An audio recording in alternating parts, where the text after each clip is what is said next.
Bienvenidos a Detrás de una Copa, un podcast lleno de vinos destilados, cócteles, whiskies, tequilas, regiones y muchísimo más. No solo vas a aprender con nosotros, te vas a divertir un montón y vamos a crecer juntos. Así que esto es Detrás de una Copa. Y sí, queremos invitarlos a que curiosean nuestra página web www.detrasdeunacopa.com, un espacio creado especialmente para ustedes, donde podrán participar de nuestras catas online 2 veces al mes, conectar y disfrutar juntos desde todas partes del mundo. También puedes formar parte de nuestra comunidad con nuestra suscripción, que nos incluye las 2 catas online, más clases pregrabadas de vino por partes y además asesorías, 1 a 1 junto a nosotros 2. Y si sueñas con viajar a cualquier parte del mundo, Detrás de una Copa también tiene para ti viajes enológicos, tanto en tierra como en crucero. Algunos ya con fechas confirmadas. Así que te invitamos a que entres a nuestra página web, explores lo que tenemos para ofrecerte y ahora disfrutes con nosotros un episodio súper espectacular. Estimados, hoy tenemos un capítulo negro, un capítulo dorado, un capítulo con una historia un poquito complicada, sencillo de entender, rico, pero también con unos temas económicos que son súper interesantes. Esto es Ron. Mi nombre es Nicolás Reines.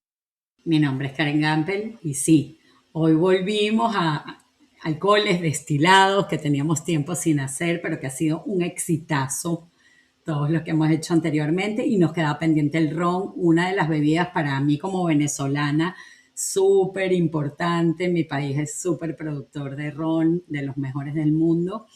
Así que mi nombre es Karen Gampel y hoy vamos a aprender cómo se produce el ron, porque existen estilos tan distintos. ¿Qué juega la barrica en todo este proceso? ¿Cuáles son las zonas productoras más importantes del mundo? Y la idea es que al terminar este episodio ustedes puedan ver su etiqueta de ron con ojos de experto, como siempre buscamos. Así que, como siempre, yo les empiezo cuando es el caso, con alguito de historia. Y la historia del ron está íntimamente ligada a la historia del azúcar y del Caribe. La referencia clásica que se acepta más, por decirlo así, del ron, se desarrolla en el Caribe en el siglo XVII, en la época del boom de la caña de azúcar y del azúcar. Y esto tiene mucha lógica porque al producir azúcar aparecen subproductos de este y uno de esos subproductos es la melaza. Alguien descubre que la melaza se puede fermentar y luego se puede destilar. Y ahí empieza toda esta revolución del mundo del ron. Inclusive hay registros históricos que mencionan términos tempranos asociados con el ron en Barbados, como rumbillón, y a mediados del siglo XVII, más o menos estamos hablando la fecha, y ahí se reconoce que Barbados es una de las cunas históricas del ron. Así que cuando hoy vemos ron en una barra, estamos viendo el resultado de siglos de evolución, de técnica y de un destilado que comenzó siendo muy rústico y a veces descrito como bastante duro en sus inicios, pero los rones actuales pueden ser súper finos, complejos, elegantes y cuidados de manera muy premium como cualquier otro destilado. Así que, bueno, yo no sé, Nico, si tú tengas algo más histórico que aportar aquí. Sí, aquí hay un tema que es muy fuerte, que obviamente es un poquito oscuro, es la época oscura del ron, es que la historia del ron está directamente ligada con la esclavitud.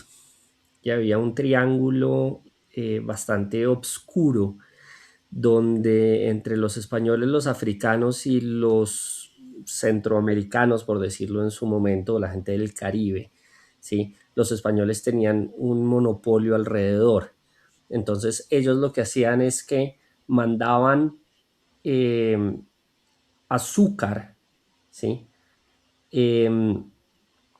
Desde el Caribe a África, con eso compraban esclavos, los esclavos iban al Caribe, en el Caribe con el azúcar que no mandaban, hacían el ron lo mandaban para España, mandaban la plata para España y había un triángulo entre melazas, azúcar y esclavos que fue bastante complejo. El ron realmente tiene pues esta época oscura, pero al mismo tiempo tiene una época dorada en Estados Unidos con la coctelería. El ron se vuelve un tema importante en coctelería en Estados Unidos, inclusive se vuelve una de las tendencias más importantes de la historia de coctelería con la coctelería tiki, que la coctelería tiki es esta que es súper extravagante, con bananos, con pomelo, con 17 ingredientes, siendo el cóctel más importante probablemente el Mai Tai, muy al estilo piña colada, con, sí, Muy con caribeño. orquídeas, el zombie, el Mai Tai. Bueno, hay un montón de cócteles y hay un montón de bares. De hecho, en Chicago hay un bar que yo amo que se llama Three Dots and a Dash, que si no pueden ir, al menos vayan a la página web porque es fantástica. Es una de las experiencias de bares más lindas que yo he tenido en el mundo. Invierno, Chicago, 27 de diciembre, y los meseros con falditas hula hula y guayaberas. Pero no, es hermoso. Entonces, el ron tiene sus cosas. ¿Qué sucede? Que el ron finalmente se adapta a un estilo, a pesar de que hay 7, 8 tipos diferentes de rones. Lo que conocemos y lo que llega y lo que es importante en el mundo del ron es un solo estilo, que es el estilo que nace con Bacardí y con Habana. Originalmente se llamaba el ron industrial, pero ese nombre lo cambiaron y hoy en día se llama ron ligero y floral. Pero bueno, ya vamos a hablar un poquito de los estilos y estas cosas. Tenemos que irnos un poquito más atrás. Nico, se me ocurre una dinámica que se me acaba de venir a la cabeza y me puede parecer muy chévere, que es que yo te voy haciendo preguntas y tú vas respondiéndolas para hacerlo más interactivo. ¿Te parece? Perfecto, me encanta. Ok, entonces ya va. Tengo una pregunta que me acaba de surgir, que es, me ha llamado siempre la atención que hay muchos países que reclaman ser la cuna del ron. Y me gustaría hablar este punto ahorita porque acabamos de hablar muy brevemente de algo histórico, de algún punto histórico. Entonces, ¿qué dicen los registros, o sea, con respecto a la cuna real del ron? No, se habla de Barbados. O sea, se habla de Barbados y Barbados es el lugar con el estilo más, probablemente el estilo más diferenciado y más diferente. Pero como en esa época estaban todos los españoles, ahí no hay como una cosa. O sea, sí se habla de un rumbillón, como dijiste, y un daredevil o un red devil, no me acuerdo ahorita cuál era el término.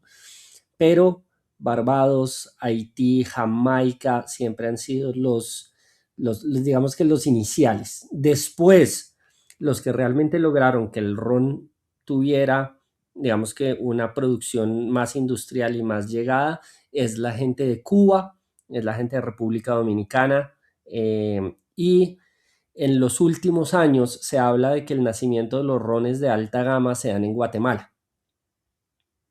¿Sí? Por un par de productos especiales que pues son Zacapa y Botrán. Pero digamos que no hay un lugar así físico. Pasa lo mismo que pasa con el whisky entre Irlanda y Escocia, que uno sí, el otro no, el otro sí, el otro no. Pero realmente se habla mucho de Barbados como el lugar original. Ok, a ver, otra pregunta que se me viene a la cabeza es, a mí me confunde mucho el tema de si la materia prima original es la melaza o es el jugo fresco de caña. Y si son ambos, cómo cambia el perfil entre uno y el otro según la materia prima. Son muy diferentes. De hecho, no solamente en términos de aromas y sabores, sino de costos. Originalmente tuvo que haber sido el jugo de caña. Sí, originalmente tuvo que haber sido el jugo de caña, así como era la uva en su momento. Pero hoy en día, cuando hablamos de rones de jugo de caña, realmente hablamos solamente de tres cosas en el mundo. Uno que es los destilados más importantes del mundo, que se llama cachaça, brasilera. El otro, que es mucho menos su producción y el conocimiento que se da, pero definitivamente uno de los productos más interesantes, que es el rhum agricole, ¿sí? El ron agrícola de las Guyanas francesas. Y el tercero es un producto que está en auge actualmente en Colombia, que es el biche. Estos tres se hacen con jugo de caña. ¿Cuál es la diferencia? Yo agarro el jugo de caña pues tiene el azúcar y esto yo lo dejo fermentar. o le agrego levaduras en algunos casos, o simplemente lo dejo fermentar de forma espontánea y ahí obtengo ciertos perfiles de aromas y sabores que son mucho más vegetales, mucho más medicinales, mucho menos controlado en alguna otra forma. Pero eventualmente cuando aparece este tema de la producción de azúcar, como el oro blanco que fue en su momento, pues yo lo que tenía era el desperdicio de la melaza. Las melazas no son muy diferentes a lo que nosotros llamamos panela. Lo que yo hago es que agarro el jugo de caña y lo caliento, logro que se cristalice y saco los cristales. Eso voy y lo vendo. ¿Sí? Esa es la industria. Me queda la melaza, me queda este subproducto de la industria del azúcar. Esta melaza pues ya está cocinada, ¿sí? La puedo cocinar una, dos, tres, cuatro, cinco veces. Aquí es cuando hablo yo de, ¿sí? Y aquí están las diferencias entre materia prima y calidad. Yo tengo el jugo fresco de caña, después tengo las mieles vírgenes, después tengo la melaza uno, la melaza 2, la melaza 3, la melaza 4, la melaza 5. Cada vez que yo voy cocinando más y voy extrayendo azúcar, ¿sí? Voy quemando más esta materia prima, voy volviéndolo panela, por decirlo de alguna manera. Entonces, cuando aparece la industria del azúcar, pues lo que sobraba era la melaza, y era la melaza de cuarto, de quinto uso.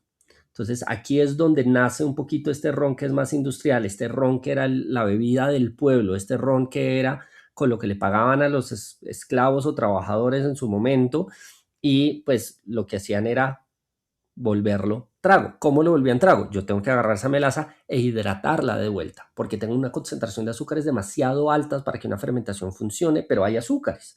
Y hay azúcares fermentables y no tengo que hacer conversiones y no tengo que hacer ningún bicho raro, sino que simplemente le agrego agua, ¿sí? Disuelvo bien y espero la fermentación. Y ahí nace el guarapo.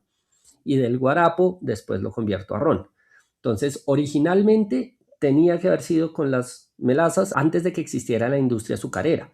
Después, con la industria azucarera, hubo un boom y hubo un crecimiento gigantesco por el uso de este desperdicio, porque era mucho más barato que el jugo de caña. Entonces el estilo final de un ron se determina según sea melaza o sea jugo de caña. Esta es una de las grandes diferencias. Yo tengo 5 estilos que son con melazas y 3 estilos que son con jugo de caña, los 3 que ya les mencionamos, ¿sí? Biche, cachaza y ron agrícola. Los otros 5 estilos, ¿sí? Esto no está tan definido, ojo, no es que haya estos 5 estilos y no haya más, son estilos que se hacen todos con melaza y lo que nosotros conocemos como ron se hace con melazas, ¿sí? El resto casi que ni siquiera se conoce como ron, a pesar de que son rones.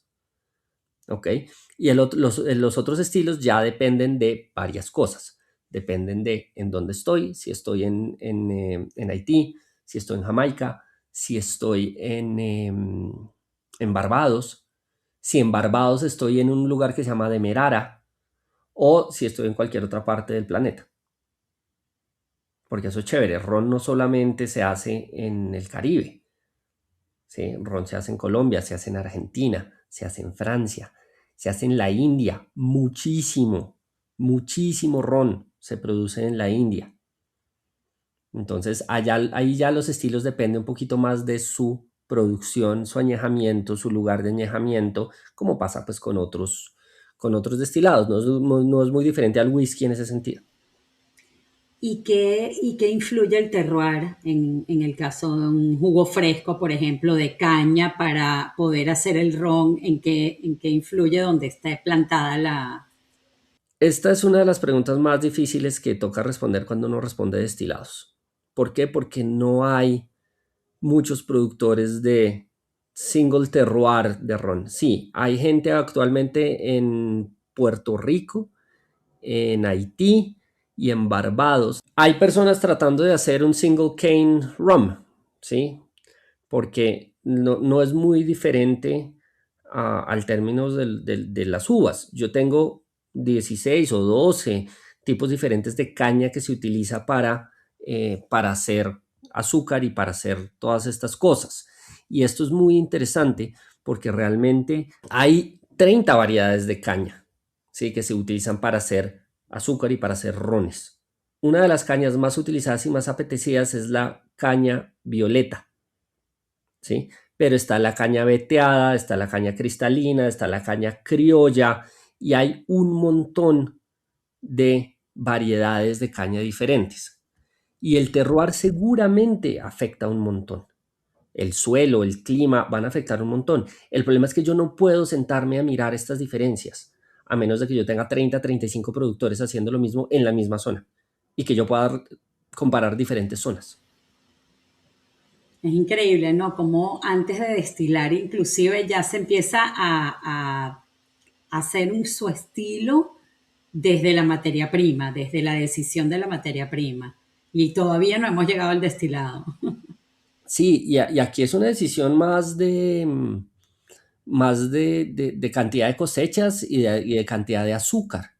De nuevo, hay por ahí algunos rones específicos que dicen la variedad de la caña es tal y tal cosa, pero es muy raro. Ese siempre he dicho que es la ventaja que tiene el vino sobre otros productos, es que yo tengo tantos productores que yo tengo cómo comparar regiones, cómo comparar suelos, cómo comparar climas. En rones no lo puedo hacer. Ni siquiera en Colombia, que tenemos toda esta cantidad de temas, el azúcar va todo a un productor de azúcar, ese productor de azúcar hace la miel virgen o la melaza uno o la melaza 2 y con eso se hacen todos los rones. Sin hablar de lo que llega por fuera, porque la mayoría de los rones se hacen en el Caribe, inclusive los colombianos. Ajá, y hablando de procesos, Nico, vamos a empezar entonces a hacer un poquito todo el proceso para que nos vayan entendiendo y yo cualquier duda te voy preguntando. Ok, entonces, ¿cómo comienza? Yo arranco, vamos a hablar de los rones que se hacen con melazas. Yo arranco por mi melaza, ya sea mi miel virgen, mi melaza uno, mi melaza 2, le agrego agua, ¿ok? Según la cantidad de agua que yo le agregue, voy a tener un producto más concentrado o menos concentrado. A más agua voy a tener un ron más ligero, a menos agua voy a tener un ron más pesado. Generalmente dicen las malas lenguas que saborizan los mostos, que yo le agrego agua y le agrego especias, algarrobo, clavo, comino y otras cosas. Esto no está prohibido, no se habla mucho y se sataniza un poquito, pero muchas veces lo hacen para agregarle un poquito de volumen, aromas y sabores y perfiles aromáticos que después van a ser interesantes. Y después de esto voy a hacer una fermentación. Le agrego levaduras, porque claro, las levaduras de la caña, como ya cociné, como ya tengo mieles vírgenes o ya tengo melazas, ya no tengo levaduras, entonces tengo que agregar levaduras y producir un guarapo que normalmente llega a los 8 o 10 grados de alcohol, 8 vendría siendo lo más normal. Este guarapo ya yo voy después y lo destilo. ¿Qué sucede? La destilación del ron se hace principalmente en columnas, no en alambiques. Son muy pocos los rones que se hacen en alambique, o son productores muy pequeños, o son cosas muy especializadas, pero generalmente voy a tener columnas de destilación, unas más grandes, unas más pequeñas, ¿sí? Habana tiene columnas pequeñas, Bacardí tiene unas columnas gigantescas. Esto no es ni bueno ni malo, recuerden, simplemente es el estilo que me van a dar. ¿Ok? Entonces lo que voy a hacer yo es un destilado de fermentado de melazas de caña. Eso es lo que es un ron. Ya después, hasta ahí llega la definición. Ron no tiene ninguna obligación de pasar por barrica. En ningún momento. En ningún momento. Yo tengo la obligación de pasar por barricas. Entonces yo tengo, ya ahí, ya empiezo a jugar con las opciones que puedo manejar. Si tengo barricas, si tengo barrica y filtro, si no tengo barricas, si uso sistemas de criaderas y soleras, pero la definición de ron es esa. Yo lo que hago es un destilado de este producto y eso lo voy a utilizar para un montón de cosas, no solo para ron. Nuestro famoso aguardiente colombiano es un ron saborizado. En la India está permitido etiquetar esto como whisky. Sí. Entonces ahí ya depende de lo que yo quiero hacer. Yo puedo pasar por barrica, pasar por sistema de criaderas y soleras, puedo hacer un montón de cosas, pero ya la definición de ron es esta y así se produce ron en la India, donde se etiqueta a veces como whisky, ¿sí? En Oceanía, en África, en el Caribe, en el sur, en Estados Unidos. No hay ninguna definición que me amarre a algún lugar específico. Claro. Nico, volviendo a la fermentación, me surgieron un par de preguntas. Si en el vino hablamos tanto del impacto de la fermentación en los aromas, ¿en el ron ocurre lo mismo? Sí pasa. Lo que pasa es que mientras que una bodega me produce infinitos vinos, ¿sí? Porque me producen 5 o 6 referencias, 6 blends con todas las posibilidades. Y la cosecha 2002, 2003, 2004 es diferente. En ron yo produzco 5 cosas eternas, ¿sí? Son tantos los procesos, son tantas las otras variables de la destilación, de la barrica, de la evaporación, de la saborización, que la fermentación no juega un papel tan importante en el proceso final. Yo en el vino sí puedo decir, ah, mira, esto tuvo una fermentación larga porque logré extraer un montón, o esto tuvo una fermentación maloláctica, que ya vimos que no es una fermentación maloláctica, pero sí es una fermentación maloláctica, donde realmente yo puedo, ¿sí?, entender cómo solamente el proceso de fermentación me da diferentes cosas. En los destilados no. Fíjate que no se habla ni en ron ni en whisky, ¿sí? Ni en nada. Se habla ahí de lejos y por la sombrita. ¿Sabes dónde se trata el tema? En coñac. En coñac sí hay un tema de una fermentación con lías o sin lías que me dan dos estilos diferentes, el estilo Genesí y el estilo Martel, pero es probablemente en este momento, bueno, mentira, los mosto verdes en pisco, que podríamos también hacer un capítulo de pisco eventualmente. En pisco hay una cosa que se llama mosto verde que tiene que ver con un resultado por una fermentación, ¿sí? Y en sake, pero no es lo más importante porque son tantas pequeñas cosas y tantas cosas adicionales que yo le sumo que es difícil entender el cambio en fermentación si yo estoy con el producto final. Entonces ya creo que respondiste mi segunda pregunta que tenía en mente, que era si la duración de la fermentación puede influir en el perfil del ron tanto como el tipo de destilación. Sí, sí, eso sí se puede. Lo que pasa es que es difícil entenderlo a ciegas o probándolos. Pero la relación es la siguiente: si yo le echo más agua a la melaza, voy a tener rones más ligeros, ¿sí? Si yo hago fermentaciones rápidas, voy a tener rápidas y altas temperaturas, voy a tener rones más ligeros. Si hago fermentaciones lentas a bajas temperaturas, donde tengo más, digamos que maceración y más tiempo en contacto a la levadura y más tiempo trabajando, voy a tener rones más pesados. Pero otra vez, yo no puedo agarrar una copa de ron y decir, ah, esto tuvo fermentación de 24 horas. ¿Sí? No va a pasar. Entonces, sí, obviamente hay una implicación, sí hay un razonamiento detrás de si lo hago a temperaturas altas, temperaturas bajas, pero otra vez, el resultado final depende de muchísimas otras cosas, entonces es difícil entenderlo y no me va a aparecer en una etiqueta. Nadie me va a decir, este ron estuvo fermentado a temperatura lenta por 24 horas y por eso puedes sentir tales aromas y tales cosas. Y ahora que nombraste los alambiques y las columnas, entonces podríamos decir de manera muy simple, o sea, simplificando el proceso, que los rones de alambique tienden a ser más expresivos y los de columna pueden ser como más limpios y elegantes. Totalmente, totalmente. Lo que pasa es que rones de alambique, yo creo que he probado 4 en la vida, ¿sí?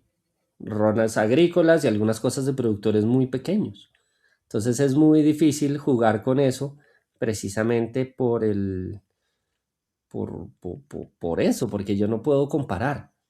Ahora, la diferenciación empieza a pasar cuando yo, sí, dentro de los alambiques, yo empiezo a ver diferencias según los estilos, según la barrica, según otras cosas.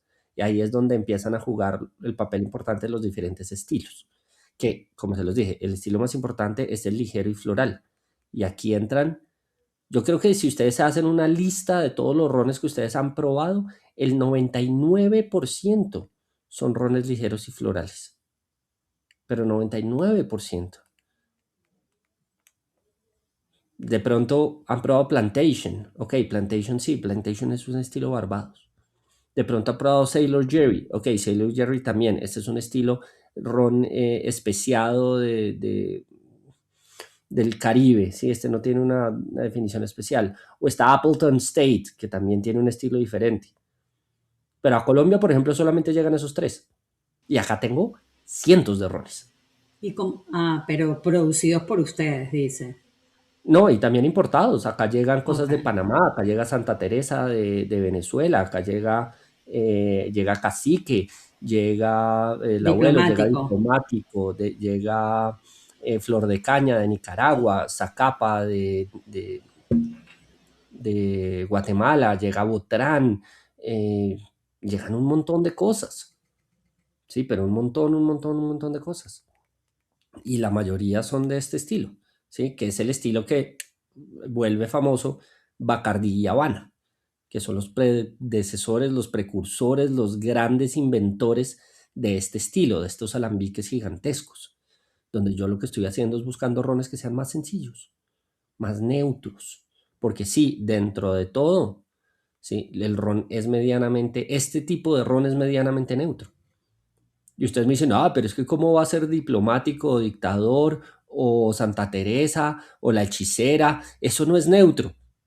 Sí, es neutro. A comparación de los rones agrícolas, a comparación de las cosas de Barbados, a comparación de las cosas especiadas del Caribe, ¿sí? Estos rones son neutros.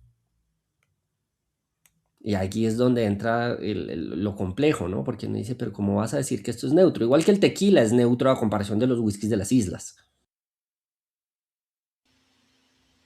Claro, y ahora la barrica, Nico, vamos a hablar un poco el tema de las barricas. La barrica cumple un rol fundamental en el ron, ¿no? Pero Sí, tan importante como en el tema de los vinos. yo diría que más importante. Ok, entonces desarrollanos ese tema. Yo diría que es más importante que en los vinos. ¿Por qué? Porque fíjate que es muy raro encontrar un cliente que diga, ay, es que yo quiero comprar un vino de 12 meses de barrica.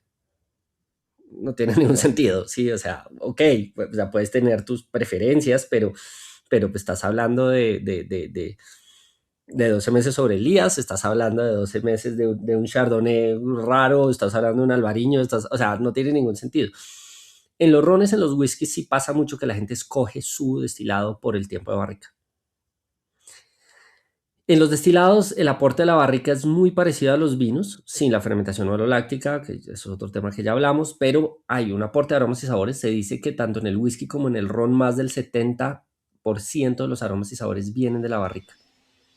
¿Ok? Wow. Lo segundo que tiene importante es la evaporación, la famosa partida de Ujú. los ángeles, la part des anges, la parte de los ángeles, que es esa suavidad que voy a obtener a medida que voy añejando el destilado y esos alcoholes más volátiles se van a ir evaporando, ¿sí?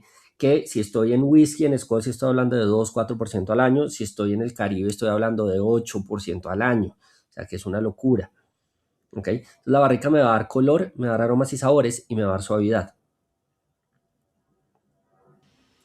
¿Y hasta qué punto el clima tropical, por ejemplo, acelera esa interacción entre el destilado y la madera? Lo acelera full, pero full, full, full, full, full. Y aquí entra un tema muy interesante. Fíjate que hay ciertos motivos por los cuales uno no ve un tequila 8 años, un tequila 12 años, un tequila 18 años. ¿Sí? Como tampoco en los parámetros normales yo debería tener rones 12, 15 y 18. Sí los hay, pero vamos a ver que esto es una trampa de marketing 100%. ¿Sí? Yo no tengo rones 18 años en el mismo concepto que tengo whiskies 18 años. Esta evaporación del 8% me cambia totalmente el panorama, me hace que los aromas y sabores suelten más rápido la barrica, que la barrica realmente suelte estos aromas y sabores más rápidos porque hay mucho más movimiento, porque hay más evaporación, ¿sí? Y al haber más evaporación, pues yo no puedo hacer las cosas tan tradicionales. Si yo meto una barrica de ron y la dejo 18 años, pues son 18 años al 8%. ¿Qué rendimiento tendría esto? Le quedo debiendo a la Providencia, viejo. Tal cual. Sí, entonces un ron 18 años no es 18 años, un ron 12 años no es 12 años. Ya vamos a hablar un poquito de eso, de qué se trata. Pero claramente por eso es que yo no tengo ni whiskies de Estados Unidos. Sí, bueno, pero eso es otro tema, es un tema legal. Pero fíjense, no tengo tequilas, no tengo mezcales, no tengo piscos, ¿sí? En Chile que pasan por barrica, ¿sí? No tengo cachazas, no tengo rones que tengan un añejamiento estático durante 8, 10, 12, 15, 18 años. Sí tengo otro tipo de añejamiento, que es la parte que es interesante, ¿sí? La mayoría de los rones hoy en día en el mundo se crían en el sistema de criaderas y soleras, que lo vimos en detallado cuando vimos el capítulo de Jerez. Vayan a escuchar Ujú. nuestro capítulo de Jerez. ¿Sí? El sistema de criaderas y soleras, en resumen, es una cascada de barricas. Entonces yo lleno la barrica de arriba, al siguiente año, ¿sí? No sé si el siguiente año, dependiendo de los tiempos, dependiendo del productor, agarro esa barrica y con esa barrica lleno dos que están abajo como en forma de pirámide y relleno la de arriba. Y el tercer año agarro esas dos que están en el segundo piso y relleno las del primer piso y relleno la de arriba. Y voy haciendo como una cascada, lo cual me va permitiendo una mezcla, un blend en el último piso, en el piso de abajo, que es la solera, y adicionalmente me permite tener las barricas siempre llenas y lograr que no haya esta evaporación. Entonces ahí es cuando dice, ok, si estoy criadas soleras, entonces pues si yo arranco arriba y termino abajo, pues tengo 4 pisos, entonces el ron debería tener 4 años, ¿sí? Y este es el tema importante. Cuando yo hablo de whiskies, de coñac, de armagnac, ¿sí? De muchos otros destilados alrededor del mundo, especialmente whiskies, yo hablo de un mínimo de la mezcla. Un ron 12 años no es lo mismo que un whisky 12 años. Un whisky 12 años necesita tener 12 años de añejamiento, el whisky más joven de la mezcla. En ron no es así. Ron no hay una ley universal que diga su mínimo es de 12 años. Al revés, cada uno hace lo que se le dé la gana. Hay productores de ron que toman el promedio de los años. Hay productores de ron que toman el máximo de los años. Hay productores de ron que se la toman en serio y toman el mínimo de los años. Si ustedes agarran una botella de Zacapa 23, por ejemplo, todo el mundo, ay, 23 años. Ustedes agarran la botella Zacapa y la contraetiqueta dice, ron añejado entre 6 y 23 años. O sea que en términos legales, el ron, si tuviera las mismas leyes que el whisky, Zacapa 23 tenía que haber sido embotellado como Zacapa 6. Ahora, ¿quién te paga ese precio por una vaina que diga 6 años? Se nos metió en la cabeza que la calidad está en los 8, 12, 15, 18, 21, 25. Y si yo comparo, no tengo nada que ver. No tengo por qué comparar. Nadie está comprando tequila de 12 años, porque tequila es otro mundo. Pero Ron decidió que se apegaba a las leyes del marketing de whisky. De hecho, hay un caso muy interesante acá en Colombia que es el ron viejo de Caldas. Gran ron, Ujú. buenísimo. Si no lo han probado, pruébenlo. Simón, Dios, ¿Sí? nos encanta. Ron viejo de Caldas tiene una cosa muy bonita, es que ellos sacaron unas marcas. Entonces esas marcas se llamaban Carta de Oro. Bueno, hay unas, pero tenía un 5, un 8, un 12 y un 15. Y originalmente eran 5 años, 8 años, 12 años, 15 años. Y hasta ahí está bien. Y empezaron a jugar con las leyes, empezaron a jugar con otras cosas. Y hoy en día las botellas no dicen años. Es ron viejo de calda 8 expresiones. Ron viejo Ah, de calda 15 sensaciones. ay, qué cool. Entonces, Está fíjense bien. siempre si el 8, el 12, el 15 dice años, ¿sí? Porque normalmente es simplemente un elemento de marketing para que yo asocie con calidad pensando en whiskies cuando hablo de rones. El 23 de Zacapa es un tema de marketing total. Y fíjense lo ridículo. El 23 tiene entre 6 y 23 años. O sea, debería ser un 6. Pero más arriba del 23 está un XO y es más caro. Pero XO en coñac quiere decir 6. Qué Entonces, loquetera. Sí, ¿de qué estamos confunde hablando? horrible. ¿Mm? Es súper confuso. Es súper confuso. Imagínense, pues si a los ingleses les tomó como 5 guerras civiles y no sé cuántos años ponerse medianamente de acuerdo, imagínense tratar de poner de acuerdo a los panameños con los nicaragüenses, con los guatemaltecas, con los venezolanos, con los Con los colombianos. dominicanos. Sí, sí, por más que nos una Bad Bunny, pues no. Obvio, obvio. Mira, Nico, otra pregunta que a mí se me van ocurriendo. ¿El color del ron indica su edad? ¿Esto es real? Sí, no, porque acuérdense que el color no depende solamente del tiempo en barrica, sino depende del tipo de barricas y del uso de las barricas y del tostado de las barricas.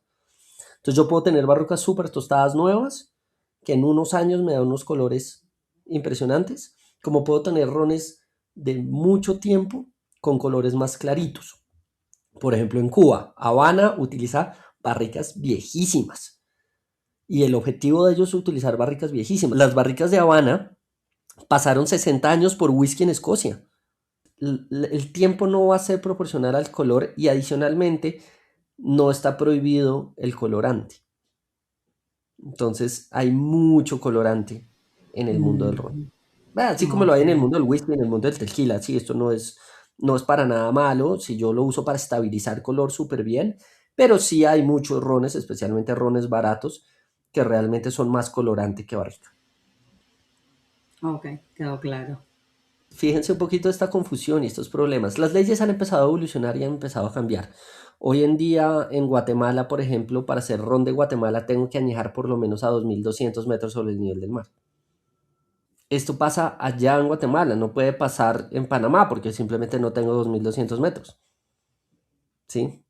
Entonces, al final del día, todos utilizan este sistema de columnas, todos hacen estos ligeros y florales, pero la diferencia va a estar en la materia prima. Si utilizo miel virgen, si utilizo melazas, qué tanta agua, qué tanta fermentación, si utilizo solamente columnas o columnas con una cosa que se llama retorts, que son como unos sistemas de reutilización de las cabezas y las colas de los destilados para darle un poquito más de aromas y sabores. Estos se utilizan en casos súper específicos en destilaciones simples.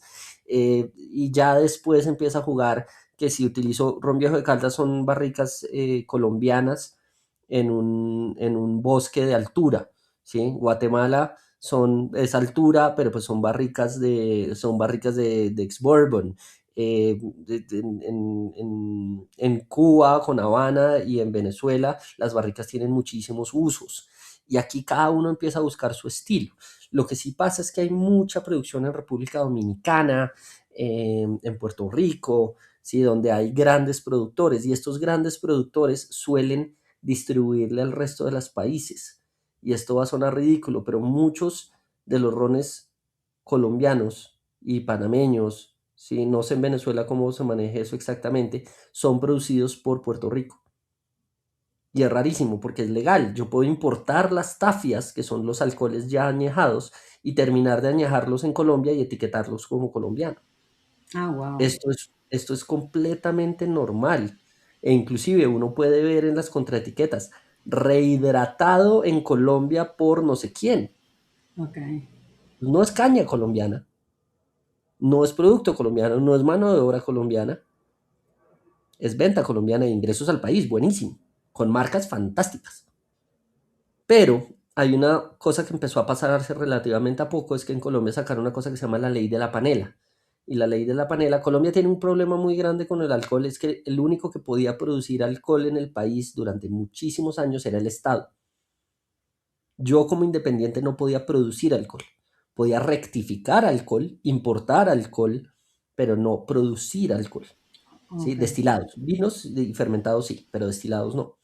Y hace poco salió una cosa que se llama la ley de la panela que le da derecho a cada trapiche, que es donde yo proceso la caña, de producir su alcohol.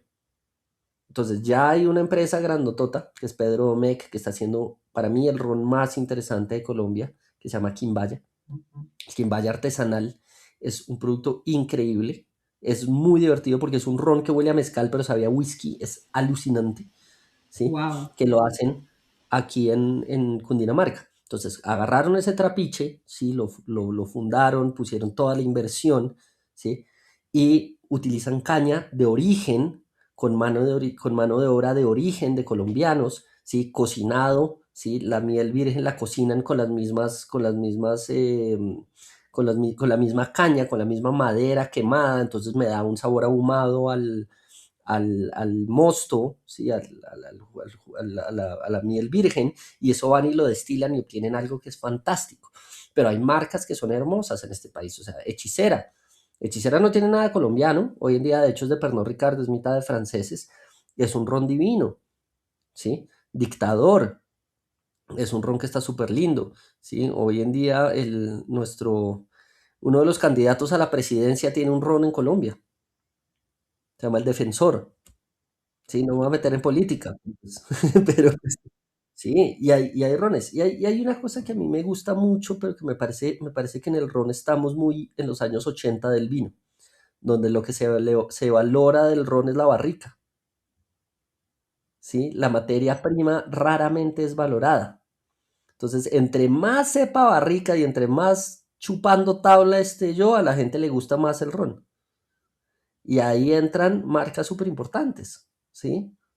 Diplomático, es re barrica, sabe a pura barrica, es re dulce, Zacapa, ¿sí? Sin ir más allá, ¿sí? Hechicera, son rones que tienen muchísima, muchísima barrica en sus aromas y sus sabores. Y a la gente le encanta eso. Todavía no hemos aprendido a valorar la complejidad y la materia prima del ron. Probablemente no sé si vaya a pasar, pero pues Probablemente ahí no, porque la gente se va acostumbrando a las marcas ya famosas y como con cualquier alcohol y destilado, con el ron pasa.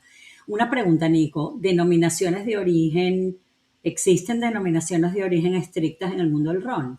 sí, el ron agrícola en las Guyanas francesas como buenos franceses tienen una denominación de origen y de hecho tienen una división de BS, BSOP, XO con sus tiempos definidos y sus colores, ambre, paille y otra cosa que ahorita no recuerdo.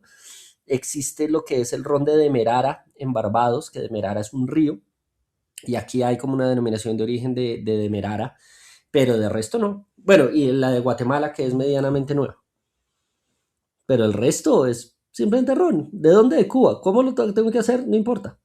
Mientras que sea potable, está todo bien. Sí, ni siquiera tengo que usar caña de las regiones, no hay una indicación geográfica, no hay algo que diga es que tienes que usar caña de la región. No, eso no existe. Solamente esos casos específicos. Ok, esto es out of the records, esto no lo pongas, pero te quiero hacer una pregunta. Estados Unidos no produce ron, ¿no? Sí, Sí, y Francia también. también. Ok, entonces te tengo una pregunta. Ahora sí, pregunta. Otra pregunta, Nico. Y estoy Pepito preguntón. ¿Qué diferencia puede haber entre los estilos de los rones caribeños, o sea, hispanos, los anglófonos y los francófonos, por decirlo así? Dame Es, una diferencia de estilos ahí es, para es muy entenderlo. difícil por lo que yo te decía, porque como yo puedo importar caña, como lo que hago es que yo importo las melazas. Entonces se vuelve una diferencia más de productor que una diferencia de país. Bueno, pero el estilo lo da el productor. ¿Tienen algún estilo marcado que los No, diferencie? No. Ok, no, no, esa era la inclusive en la pregunta India. exacta.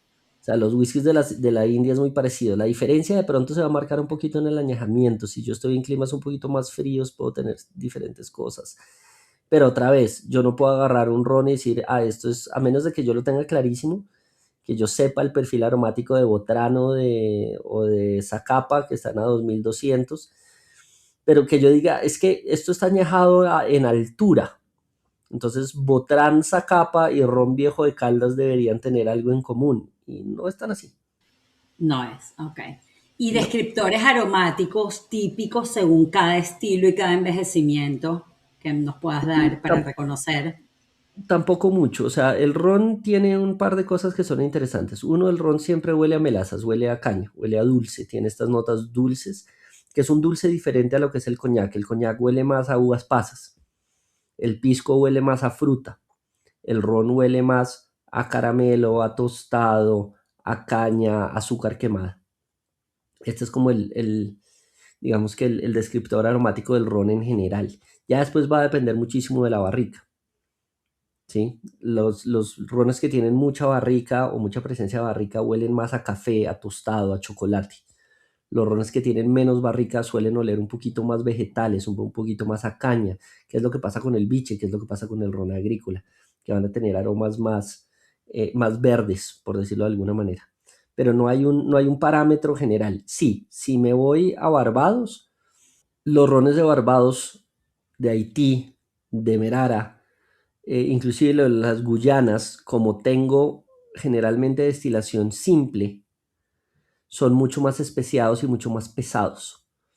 Entonces acá sí tengo una diferencia grande, sobre todo en cuerpo, en boca y sobre todo en la parte de especias. Son rones que huelen más a naranja, a cáscara de naranja, a clavo, a comino, a jengibre, mientras que los otros rones son mucho más florales y ligeros, como su nombre lo indica, que huelen más a chocolate, café, toffee, tostado, azúcar quemada. Y si tuvieras que resumir una idea, por ejemplo, básica, general, comparando el ron con otros destilados, frente a otros destilados, ¿qué lo hace único? ¿Qué es lo que, si yo tengo que, yo te digo único, yo quiero empezar a tomar eh, algún destilado y tú tienes que abogar por el ron? ¿Sí me entiendes la pregunta? Sí. Em, yo creo que basaría mi recomendación en un tema de amabilidad, esta sensación dulce, porque los rones no son dulces. O sea, no hay un tema de que el ron es más dulce que otros destilados. No, eso es una sensación por los aromas y los sabores. Los rones son secos, los rones no tienen azúcar agregada en la mayoría de los casos. Sí, si estamos hablando de buenos rones, no tenemos azúcar residual. Pero la amabilidad que tiene este dulzor para el cliente es muy agradable y es muy versátil en términos de coctelería. Eso era lo que te iba a decir. Eso es lo que yo Muy era. versátil en términos de Ujú. coctelería. Al final, el ron es uno de los destilados más importantes en coctelería en el mundo. ¿Sí? Yo tengo bourbon, tequila y ron y vodka como los ingredientes principales de un bar. Y en rones tengo un montón de cócteles, ¿sí? Cuba Libre, el daiquiri clásico, ojo, no confundir con el daiquiri de fresa, frutilla, guanábana, tamarindo, mango, ¿sí? Eso son otras cosas. Mm, pero tengo el Mai Tai, tengo el Zombie, tengo un montón de cócteles súper chéveres a base de ron. Entonces, esto sería por ahí va la cosa. Y además, es más barato. El ron suele ser de precio-calidad muy interesante. De hecho, es uno de los problemas que tiene el ron porque muchos todavía consideran que el ron es el hermanito barato y el hermanito chiquito del whisky. Acá en Exacto. Colombia yo ya tengo plata, ahora sí tengo poder adquisitivo, entonces me voy a tomar un whisky cuando antes tomaba rones. Exactamente, eso mismo también yo lo oí hace años, ahorita claramente sé que no porque mi esposo es alto consumidor de ron, pero si alguien quiere, Nico, a empezar a catar ron y tú le tengas que dar un consejo, ¿cómo es el orden de, o sea, qué le recomendarías para empezar a consumir ron? Ok, yo lo que recomiendo es no enfrascarse en los rones blancos. ¿Ok? Los rones blancos hoy en día tienen una ventaja. Los rones blancos normalmente tienen un paso por barrica para suavizarlos. Inclusive hasta el carta blanca de Bacardí, que es de lo barato, sencillo y conseguirlo en el mundo, tiene un paso por barrica para suavizar el alcohol. Cortico. ¿Ok? Entonces el ron no necesariamente es el ron blanco. Yo tengo que entender que a medida que voy entre más añejamiento voy a tener más sensaciones dulces y no asustarse con que el ron es dulce. El ron no engorda más que el whisky. Sí hay unos temas con picos de insulina que médicamente, por eso no se lo recomiendan a la gente diabética, pero no tiene nada que ver con el azúcar, sino con los picos de insulina. Consulte a su médico, aquí no quiero meterme en esos, pero el ron no es dulce, ¿sí? Los rones blancos realmente no son para tomar así puros, aunque sí se puede. O sea, si hay gente que le gusta el vodka puro, pues el ron blanco también le va a gustar. Em, pero los buenos rones yo puedo empezar por cosas de 8, de los que dicen ser 8 años o dicen ser 12 años, y no me están viendo en la cámara, pero estoy haciendo grandes comillas con mis dedos. Ahí tengo cosas que son súper complejas. Y en ron es mucho más importante encontrar el productor que me gusta. Y dentro del productor de me gusta la referencia que me gusta. Porque yo me puedo ir a un país, pero Zacapa me puede parecer malísimo, pero otra vez me puede parecer buenísimo. No se trata de Guatemala, se trata de el productor. Entonces yo necesito encontrar ese productor que me gusta y saber que hay unos que son más secos y unos que son más dulces. Por ejemplo, acá en Colombia el ron Medellín es medianamente seco, no es tan dulce, no es tan toffee, no es tan chocolate. ¿Sí? Flor de caña es un ron que también suele ser bastante seco en ese sentido. Si me gustan las cosas más dulzonas, diplomáticos, Zacapa, hechicera son muy buenas opciones.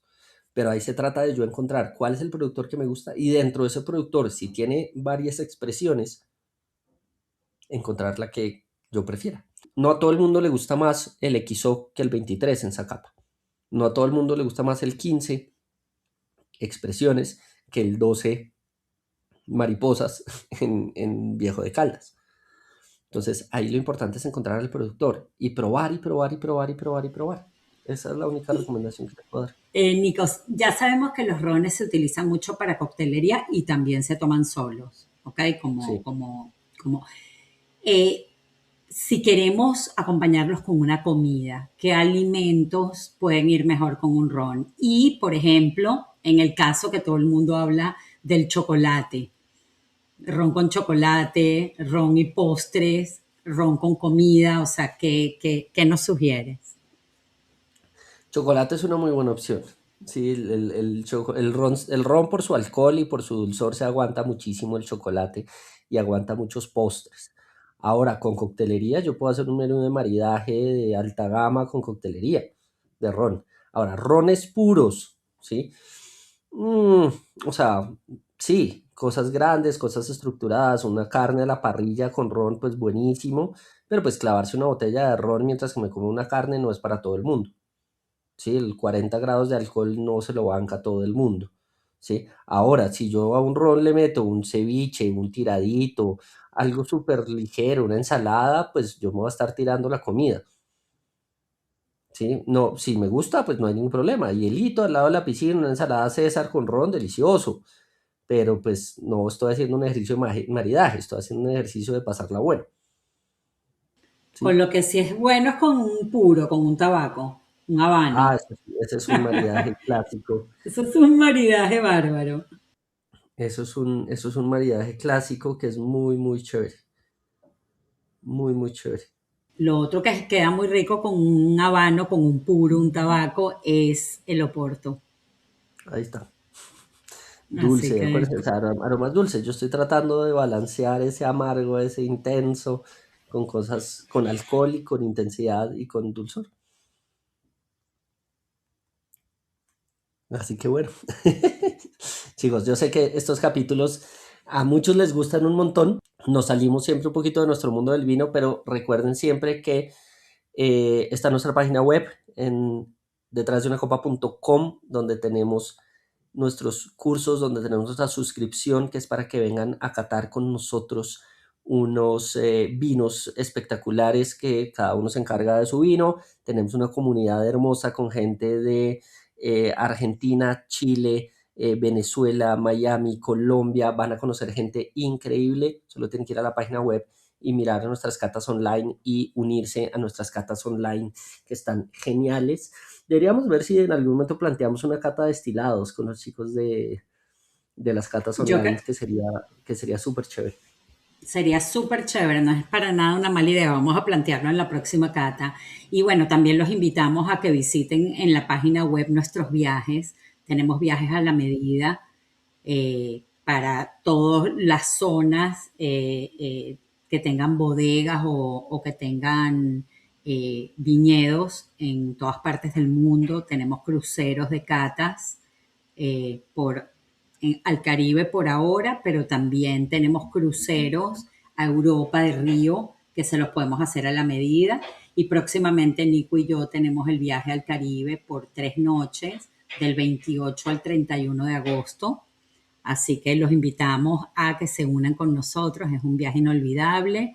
Durante el día ustedes hacen lo que quieren con las actividades del barco y bajándose también en Bahamas. Y en las noches cenamos todo el grupo junto y tenemos un maridaje espectacular con un derroche de buenos vinos y les hacemos una cata espectacular. Así que anímense, contáctenos, que les damos toda la información para que se vengan con nosotros a este viaje que va a estar increíble. Cualquier duda, pregunta, consulta, déjenlo aquí en los comentarios del podcast, ya sea en YouTube, en Spotify o en Apple Podcast. Vamos a estar pendientes de ustedes y nada, que sea una buena tarde, una buena noche, un buen día a la hora que nos estén escuchando. Se les quiere mucho y nos vemos en un próximo episodio. Chao, chao.